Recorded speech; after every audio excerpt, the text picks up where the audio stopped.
For today, in the name of freedom, we take the battle to them.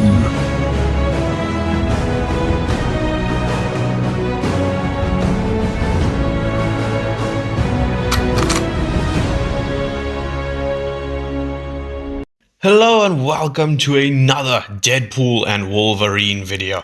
And honestly, there's plenty of things to love about this movie. I mean, the world has made it very clear with this having like the biggest opening weekend of 2024, and with it already making like $700 million as of recording right now.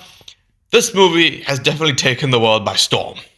I'm just saying that if we allow Inside Out 2 to outgross this movie, we have failed as a society.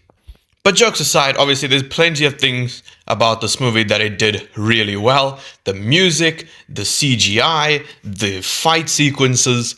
But as good as the CGI is, there is one thing that I love when movies do, and I'm so happy that they've finally done it in a Marvel movie. And that is the use of practical effects. Obviously, with this being a Marvel movie, there's going to be an immense amount of CGI.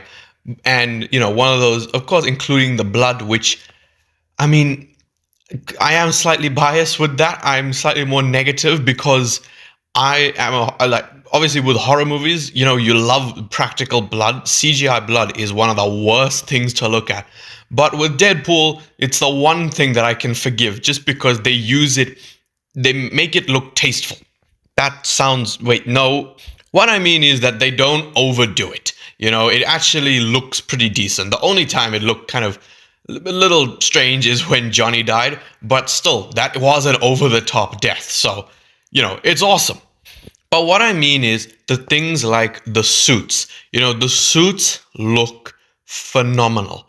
And this just goes to show that, obviously, things like MCU Spider-Man, like Tom Holland's suit, I can believe that if you said that he wears an actual suit. But looking at the amount of times they have to CGI him in, he just doesn't even look like a real person. He literally looks like a CGI entity. And, arguably that is why the suit of this movie was spoiled, is because they did so many things practically. Of course, there would be people who took the photos and things like that, but really, it's fine because it just built up hype for this movie.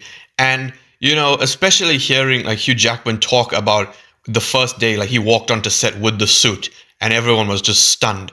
That's what we need. The CGI suits for the MCU have just been really questionable because, to be honest, after like the Iron Man suits from like his movies, they have just gone downhill. Because, as good as movies like Infinity War, are, I'd be lying if I said that suit, that CGI looked great. Especially when the mask kind of forms over his head when we first see the nanotech suit. That looks just terrible. So yeah, that is something about this movie that, is just much better than what the MCU has done with their previous things, is especially with the helmets. They have really, really integrated this whole like nanotech thing, which, it was cool at first. Now it has just become sickening. And, the whole thing with like, it's being so easy to just remove their masks. It removes everything that we loved about superhero movies. Like look at, like Tobey Maguire's Spider-Man. In that first movie, that ending fight with the Green Goblin, you see his mask get absolutely destroyed. Like it's like half Tobey's face, half Spider-Man. It's broken, it's torn. It just looks great. And it's a shame that we never really got that with Tom Holland's Spider-Man. But it just looks so good with this movie because you can see that the masks and, especially Wolverine's cowl, which, some people do think is CGI, which is crazy, but the masks look really good. And just touching on Wolverine's cowl, it blows my mind how many people thought that it was CGI. You look at, the only thing about it that CGI is the eyes, obviously, because they did the whole expression thing that Deadpool does. But look at the behind the scenes of this movie. Ryan Reynolds wears a Deadpool mask. He doesn't have a CGI thing on. It's not motion captured on. it's an actual mask. So why would Wolverine's cowl be CGI? It makes no sense, but obviously it was a real mask. If you saw behind the scenes things of it, you know, like when they're fighting the Deadpool Corp, he is wearing an actual cowl, which, god damn it, looks so good. But yeah, just apart from the suits, there is something that was done completely practical, which, done practically, and that is the entire TVA setting. That whole area was practical. There was no CGI there, and it looked fantastic.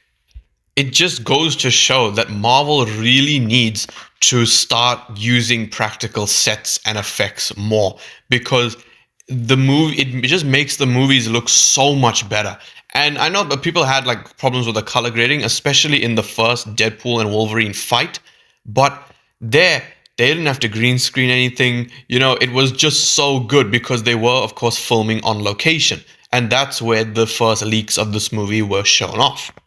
Even, you know, fighting the Deadpool core, you can see that they don't really look like CGI things. The only thing that is very obviously CGI is Headpool, which, I mean, fair enough. I mean, how are you going to do that practically? But just seeing Hugh Jackman and Ryan Reynolds fight like the Deadpool core, you can just see the stunt people. You know, they look like real people, and it just makes the movie look so, so good. Really, I have to, you know, not praise, but I have to thank, you know, like slasher movies, horror movies for really making me appreciate practical effects, because it just makes viewing these movies, you know, so much better. I'm glad that even though Deadpool had the MCU money this time, the MCU budget, they didn't go like over the top with the CGI. But in terms of the CGI, there's only like really like two things from this movie that I really could just pick at. And that is like the first fight in between Deadpool and Wolverine. Wolverine does this like really weird run. Like after he gets on all fours and charges at Deadpool, he does this weird run, which is like, I don't think it's CGI, but if it isn't, then they've just sped up the footage and it looks really strange. And the second thing is obviously the sword clipping through Deadpool's shoulder. I mean, this has been brought up countless times, and people are like, oh, it's just the angle. I really cannot see how it's the angle. The sword clips through I keep calling it a sword. The katana clips through his shoulder. I don't know how they watched that and went, you know what, that's good. But yeah, really, Deadpool and Wolverine is just, it should be a turning point of how Marvel makes their films. And it shows that people really appreciate practical effects, real suits, and, you know, just lack of CGI, because it makes it feel more like a real movie than just, you know, watching these fake things fight each other. Because then it just becomes something, you know, like freaking Godzilla and Kong, you know, like of just giant CGI characters. So, yeah. Best thing this movie did for the MCU, not to make self-contained stories, not to make more violent projects, but mainly that if you can use practical effects, use them. So yeah, I mean, let me know your thoughts on the practical effects in Deadpool and Wolverine. And honestly, could you believe that the TVA set was completely practical? Because I really don't think a lot of us guessed that. So yeah, this was just fantastic. If you did enjoy this video, please leave a like, subscribe, and goodbye.